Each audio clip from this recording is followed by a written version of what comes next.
A fascist fire.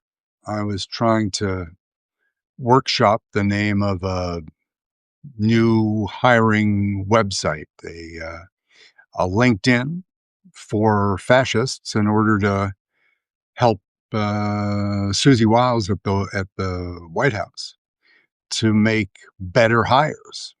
Because as of right now, it's it leaves a lot to be desired.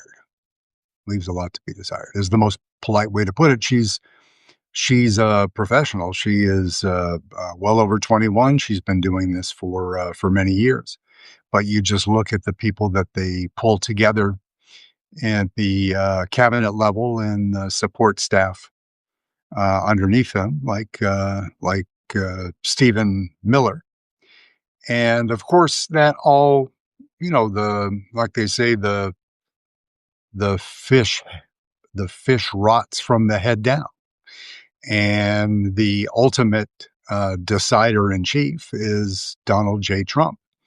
And of course, for women, he wants women with Mar-a-Lago face, and with Christy Nome and Attorney General Bondi. He has various versions of that, but the competence level of everybody in the cabinet, it's the most unprofessional collective of cabinet level officials that I can remember, and I've been on this round globe for quite some time.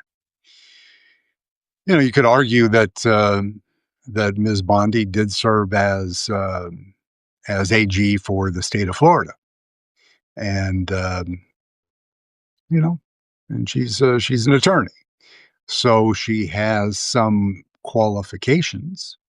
But her primary one is she appears more in pictures with Jeffrey Epstein and Donald Trump in clubs in South Florida than does any other cabinet official. So congratulations, it's pretty fantastic. But what really brought this to a head for me was, of course, this very tragic shooting, murder. Yet to We will find out more details later. But this 37-year-old mother of three shot down in the prime of her life in Minneapolis.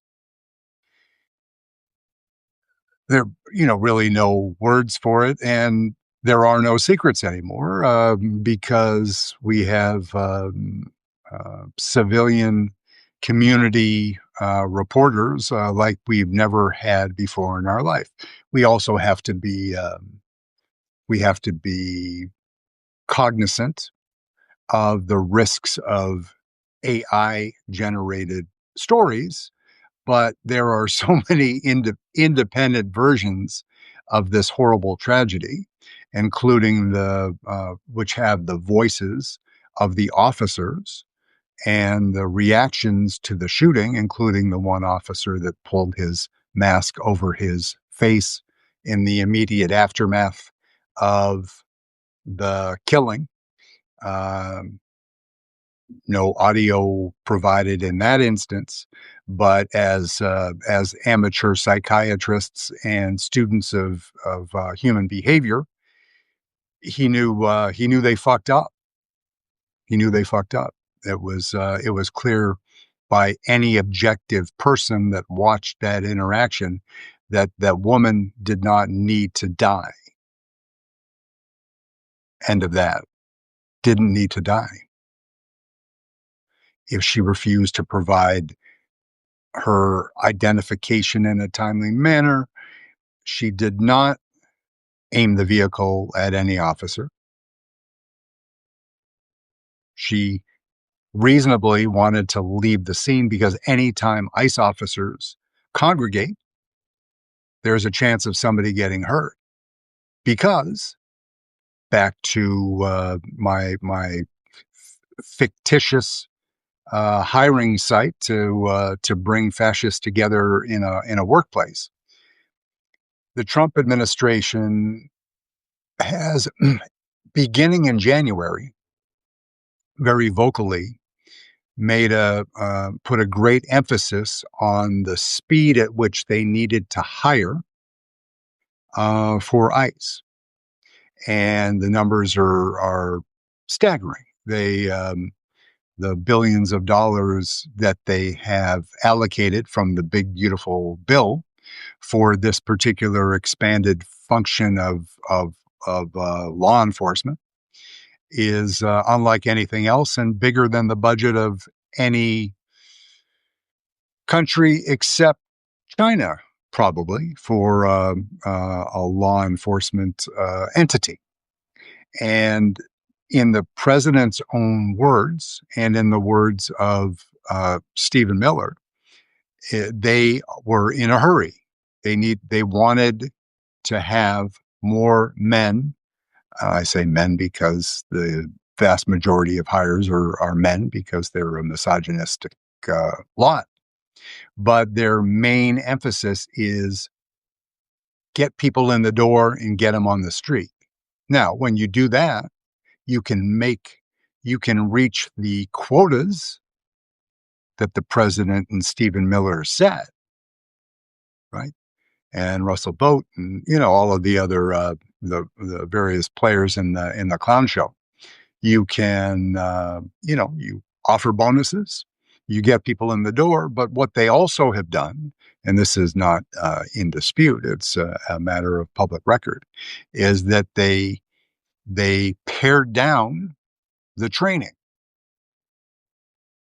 Some one of the geniuses there said that the most effective way to get more people on the street is to require less training. And there, I mean, math, yeah, okay. If you are in training for a month as opposed to 4 or 5 months, then yes, you will have officers on the street more quickly. But what the one of the areas, the modules of the training that took the biggest hit was firearms training. And one component, firearms training is not just how to shoot, how to be a better marksman, but it's responsible handling of a firearm, right? And what people in law enforcement refer to as the most important part, in my humble opinion, is shoot, don't shoot, right? So there are drills and simulations, and these simulations can be done even more effectively in in current times because of the wonder of AI. But in the scenarios of shoot, don't shoot, is to train people, and what you lose when you reduce the amount of training is the ability for these officers to build the muscle memory that is involved in a high stress environment.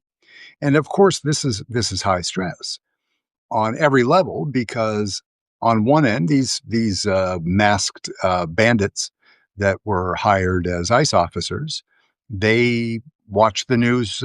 We know which news they watch, but they watch the news or listen to it like everyone else. Like, oh my, Donald J. Trump wants us out there arresting black and brown people and getting them out of the country. Not what we think he wants done. That's what he said. That's what people on his team have said. There's no secrets. It's, racist intent to remove people from the country. Now, there are people, more than one, that came into the country illegally. I'm not debating that. That is not something that you can debate. It is a fact. But when people are American citizens, depending on where you live, you may live in a place where there aren't many black and brown people. And so you don't have a broad understanding of the demographics of the country as a whole. That may be true, and that's people live in silos. And if the silos are in the South, then they look a lot whiter. White is Christmas, as I like to say. But you're training officers that are being deployed to different cities and different places around the country. The demographics in different cities are going to be vastly different. Los Angeles and Chicago were similar, not in the agronomy, but they're city urban areas with a more diverse population by virtue of the fact more immigration to the city, and that was migration from the South going back to that's a more of a historical study and a a level of demographic analysis that I am perhaps not the best suited. That's for college professors that are smarter than I am, or here in Massachusetts, that's being smarter. Yeah. But obviously, the cities that Donald Trump has chosen to attack are in blue states with black or brown mayors, populated cities populated by a much more diverse population, diverse demographics, more than, say, Oklahoma City. Texas, of course, is different. It's Texas and Florida have very diverse populations, black and brown people, heavily Latino, but Texas and Florida are run by Republican governors who are extraordinarily obedient to Donald J. Trump.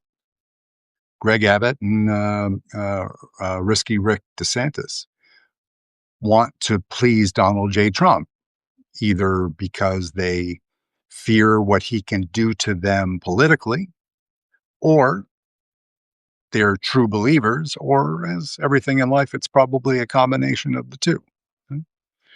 But so back to hiring fascists, which is just a delightful thought.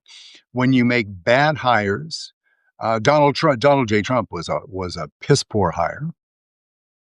He he has the freedom and the responsibility to put together a cabinet that will help him to execute his vision of what governance in the United States should look like, and that's you win an election by any means.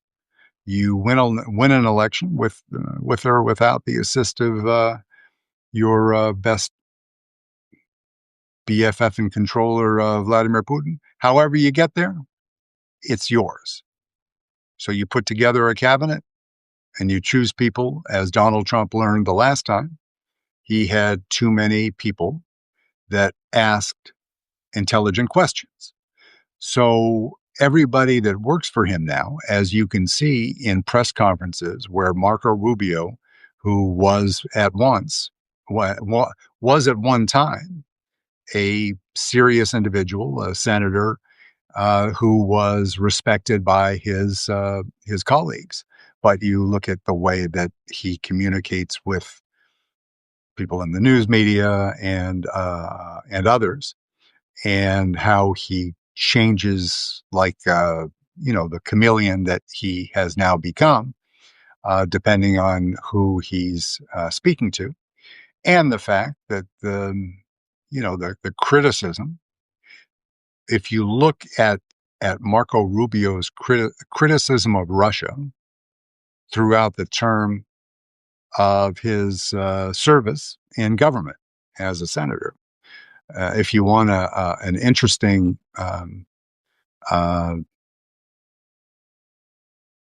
side issue to look into, search back at Rubio and the way that he spoke in the Senate Armed Services Committee and the various committees that foreign relations that Marco Rubio served in, and how he characterized the threat from Russia and Vladimir Putin before and after Vladimir Putin first took an active role in Donald J. Trump's political future, and after you look at the people like Ted Cruz and Marco Rubio, who were opponents of Trump, and once they were no longer opponents, but they became his, in the case of Rubio, his apologist, and Ted Cruz is likely to run against J.D. Vance, which is a different issue. But the way that they characterized the Russian threat earlier versus what they're doing now, I will argue until the end of the day, and I know that I'm right, so it won't be long, that Donald J. Trump is under the influence of Russia, and Marco Rubio will not openly criticize Russia and Vladimir Putin in a way that angers Donald Trump. And if you listen to the statements, even the Trump was filleting Putin on the runway in Alaska, and even in those times when the news media says, especially Fox, that wow, Donald Trump really took a hard line against Russia. Now, I mean, the whole thing with Ukraine is an embarrassment. But those, every once in a while, Donald Trump was instructed to make a statement contrary to Russia's interest. That he was taking a hard line. That we're gonna, what we're gonna do is we're gonna increase sanctions against Russia because I'm mad. I'm angry at the way that Vladimir Putin, who used to be my friend, is no longer behaving like my friend. So I'm going to enforce new sanctions on Russia that'll be crippling. Never happens. Today, 800,000 people in the winter in Ukraine lost power because Putin hit power generation facilities in Ukraine. Now, Ukraine, God bless, is hitting back as best they can, and they have more will, less resources, and a fickle bunch of supporters, but they are brave, determined people. So they deserve. Ukraine deserves our respect and admiration. So if you say Rubio's a good hire, I mean, Pete Hegseth, miserable hire, not qualified. Listen to Mark Kelly. Listen to any one of a number of qualified, bona fide military heroes that say that Hegseth has no business being in the building, let alone the head of it in DOD. Miserable. Kristi Noem, absolutely horrible. Not up to the job, was proven with the the kind of snuff film flash, whatever the heck she was doing down there at CCOT with in El Salvador. What kind of human being does that? What kind of leader does that? Somebody that's beholden to Donald Trump and wants to flatter him because they believe it will further their political career. Right? But you're proving with that behavior that you're unqualified for the job. So, so I would I would go back to those miserable hires and see how it trickles down. Right? Look at ICE. Look at the officers that killed that poor mother of three, 37-year-old woman. Brutal. It won't be the last time. There have been abuses before. And ironically, that the location where this killing or murder took place in Minneapolis is less than 2 miles from where George Floyd was strangled to death. Right? So that's there's Trump 1.0, Trump 2.0 in a package, a very unattractive, very un-American package that is racism plus police brutality in our name with our tax dollars. Right? Is that what we voted for? It's not what I voted for. I know the answer to that rhetorical question. No. So you hire poorly. You vote poorly, but that's a deeper issue. You're entitled to vote for whomever you wish to vote for. But then these miserable hiring decisions trickle down, meaning that the people that are supervising the training of these officers, whether Kristi Noem, Tom Holman, 50 grand in a paper bag from the restaurant to go window. These are the people that are responsible for setting the example that will allow a large institution to train an effective staff. And that's it's falling down all over the place because they ain't ready. The standards that they dropped in order to get more applicants include they're doing, on the front end, they're doing less background checks. They're hiring people provisionally and getting them on the streets. And then they said, well, if something comes up later, we can always send them home, which is just a silly way to treat armed vigilantes in your country. So. In any case, I just wanted to. This is a little bit more venting than information because we all saw the videos. We watched George Floyd die, and 5 years and a half, 5 years and 6 or 7 months later, this beautiful woman, mother of three, was gunned down by an officer that didn't need to draw his weapon in that situation. And it's only a year into the 4-year term of Donald J. Trump. World Cup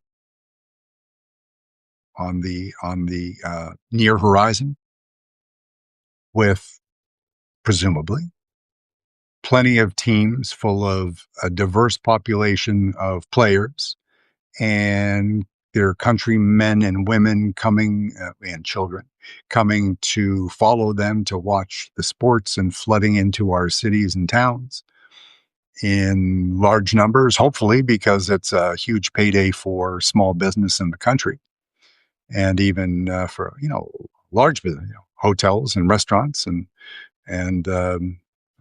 other other businesses stand to make out like bandits. Bandits is appropriate because it's FIFA.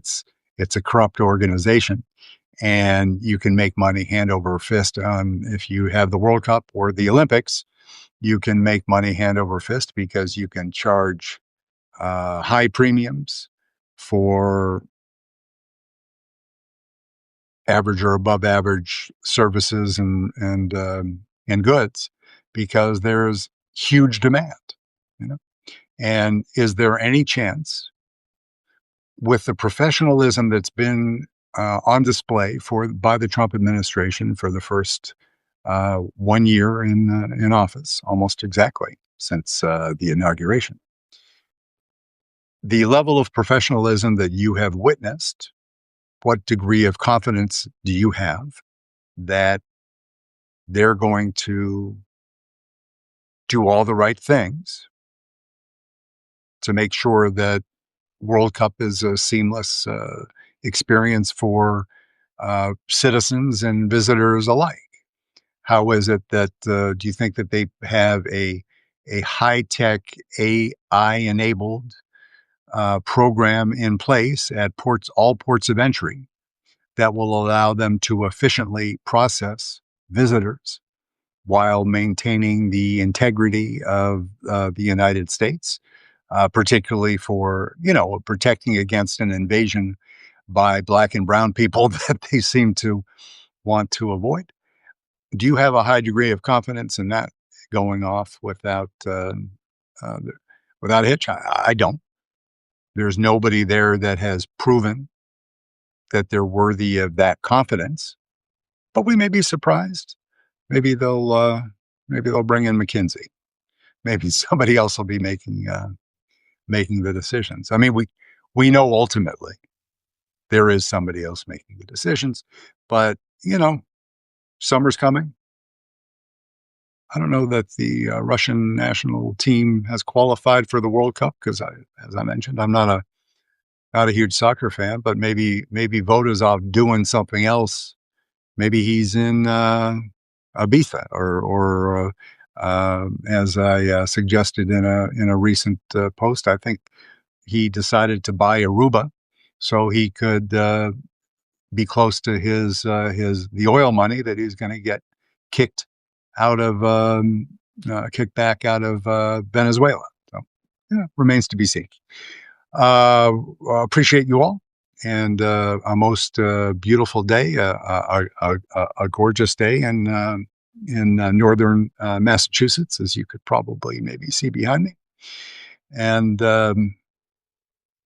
spring's not right around the corner, but there is always hope, except if you're in the middle of a Donald J. Trump ICE operation, and then there is very good reason for apprehension. So everyone, stay safe, and look out for your neighbors. And if you are so inclined to do so, please say a prayer for the children and wife of this beautiful young lady who was killed in her prime of life, guilty of doing nothing else than documenting ICE abuses. So, best to you, and a beautiful day. Thank you.